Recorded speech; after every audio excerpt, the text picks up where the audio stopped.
I'd like to talk about open letters in this snapshot for January 19th for the people of Dr. Martin Luther Church and other friends. Why open letters? It will become clear in just a moment, but first I want to talk about the concept. Those are letters, much like letters to the editor, which are intended for a larger audience rather than to an individual. And they are often published on the front page of a paper, those back in the day when there were papers. And some of the most famous open letters are the following. One, there was a letter by Bill Gates to the computer hobbyist community, because back in 1976, hobbyists were copying a program called Micro-Soft, which became Microsoft.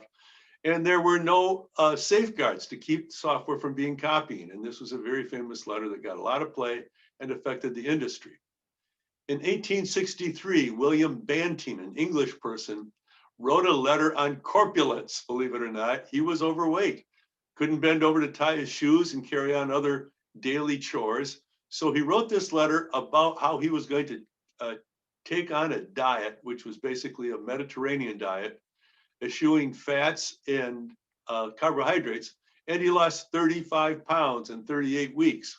Well, because of his success, the word to bant, after William Banting, replaced the term to diet for a while. It was so successful.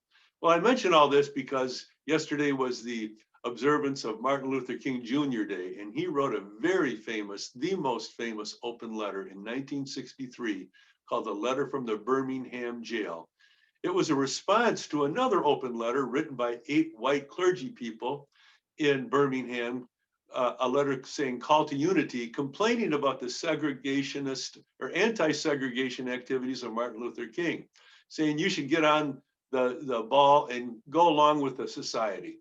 Well, King obviously from the jail dismissed that letter and wrote instead this letter from the Birmingham jail, which had the famous line, injustice anywhere is a threat to injustice everywhere.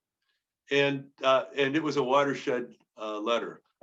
I remember my dad sitting me down. I was a senior in high school in 1963 in April when the letter was written, having me read the whole letter. And it truly affected all of United States and the move towards civil rights. And I mentioned one more.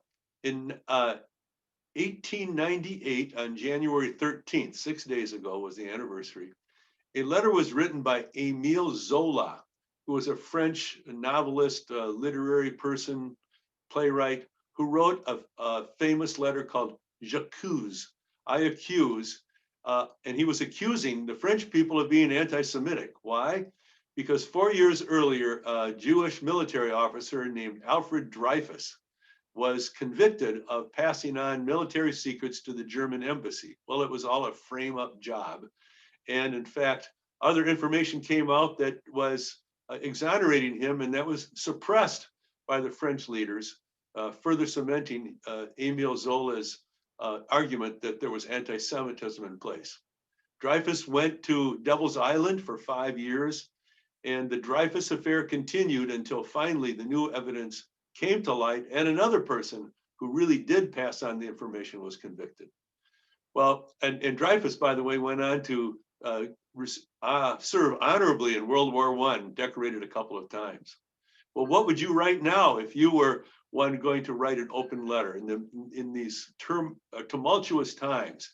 Now we don't have them because I think there's so much opinion on social media and in the news, much of which is now just opinion rather than news. I think we should turn to this hymn as our closing today. And you know what? I opened up the wrong hymn, so I'm just going to do it from memory. Jesus, Savior, pilot me over life's tempestuous sea. And that's as far as I'm going to get. God bless you. Have a great day.